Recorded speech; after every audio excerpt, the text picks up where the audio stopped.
सही बच्चों को नमस्कार। हम बात कर रहे हैं सिंगेज अलजेब्रा की, जिसका चैप्टर 7 परमुटेशंस एंड कॉम्बिनेशन की बात हो रही है, जिसकी कंसेप्ट एप्लीकेशन एक्सरसाइज 7.7 की बात हो रही है। तो देखते हैं उसका नेक्स्ट क्वेश्चन। देखिए फोर्थ क्वेश्चन क्या कहता है। क्वेश्चन को ध्यान से हम पढ़ते हैं और ध्यान से आप देखिएगा। क्वेश्चन कहता है कि find the number of permutations, permutations word को देख पहचानिए, of n distinct things taken all together in which three particular things appear and occur together. n objects में से r ऑब्जेक्ट लेकर के नंबर ऑफ परमुटेशन होता है। अगर n में से केवल r को सिलेक्ट करना होता तो कॉम्बिनेशन हमारे पास होता है NCR, लेकिन चूंकि परमुटेशन है तो NPR होना चाहिए। लेकिन एक गड़बड़ कर दिया इन्होंने कहा भाई देखो n में से r ऑब्जेक्ट को लेना है, लेकिन आपको एक काम करना है कि 3 ऑब्जेक्ट हमेशा एक साथ रहें। तो हमने क्या किया, 1 2 3 ऑब्जेक्ट को एक रुमाल में बांध दिया, एक झोले में डाल दिया, इनको हमने हटाई दिया, काम खत्म। अब बचे हमारे पास कितने n-3 और बचे यहां सिलेक्ट करना है r- सिलेक्ट करना है। पहले हम सिलेक्ट करते हैं फिर अरेंज करते हैं। पहले हमको n में से r ऑब्जेक्ट सिलेक्ट करने पड़ते हैं। आ जाओ भाई आ जाओ, फिर उनको अरेंज करते हैं। ठीक है, जरा देखो ध्यान से।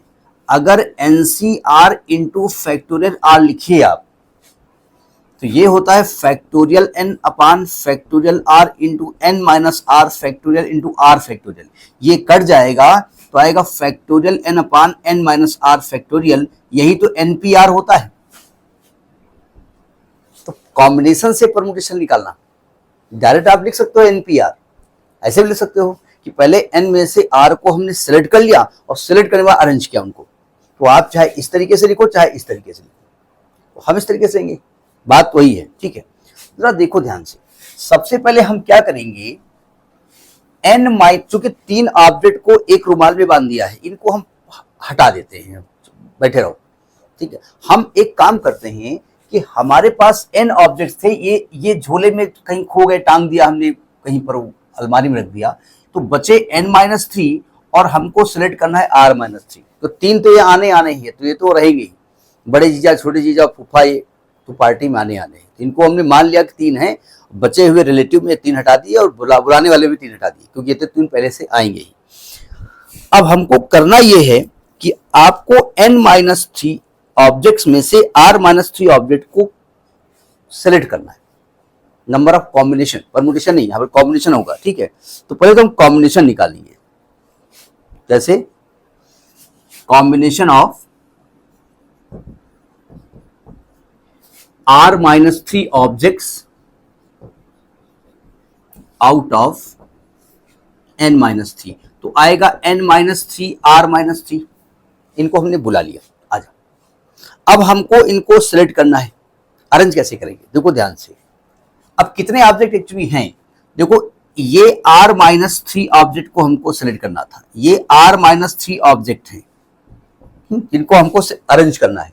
लेकिन ये जो झोले में रखे हुए हैं 1 2 3, ये एक ऑब्जेक्ट काउंट किया जाएगा।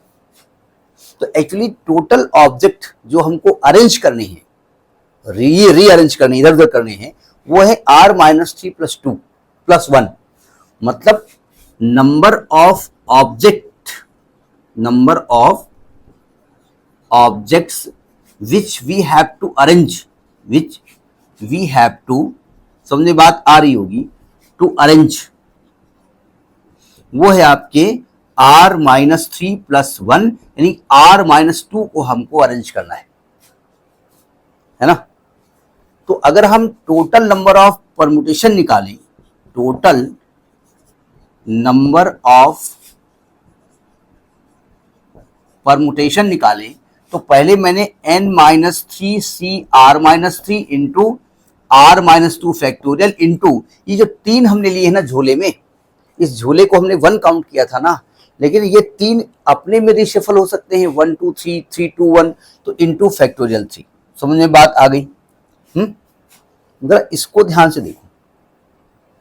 अगर नहीं, वैसे तो यही आंसर हो गया, आंसर इसी फॉर्म में हो सकता है, हो सकता है चेंज किया हो, यही आंसर हो गया।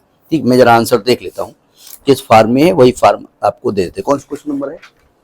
4, इसी फॉर्म में है। जरा समझने की कोशिश करिए। अगर मैं इसको खोल देता हूं, नहीं आंसर आपका आ गया, मैं कुछ और बताना चाहता हूं। अगर मैं इस फैक्टोरियल को खोल देता हूं तो ये आएगा n-3 फैक्टोरियल अपान r-3 factorial into n-3 minus r plus 3 factorial into r-3 into r-2 factorial into 3 factorial. सही कहा मैंने। अगर इसको हम सॉल्व करें, थोड़ा सा सॉल्व करना चाहते हैं, हम बताना कुछ और चाहते हैं। ठीक है, देखो मतलब अब इसको हमने कॉम्प्लिकेटेड बना दिया, क्योंकि आंसर आपके मान लिया आपने ऑप्शन आपके में दिया है, हम जेई का एग्जाम दे रहे हैं, ये ऑप्शन आ गया, तो अब ऑप्शन जो हम बताने जा रहे हैं वो उसमें होगा नहीं, तो आपको कॉम्बिनेशन से लाना पड़ेगा इस फॉर्म में, इसलिए हमने बताया। देखो अगर हम ध्यान से देखें, n-3 फैक्टोरियल अपान r-3 फैक्टोरियल इंटू ये 3 कट गया, n-r फैक्टोरियल इंटू r-2 बाहर कर दो, अंदर r-3 बचेगा। ये r-3 से r-3 कट गया तो आ गया n-3 फैक्टोरियल अपान n-r factorial into r-2 into factorial 3।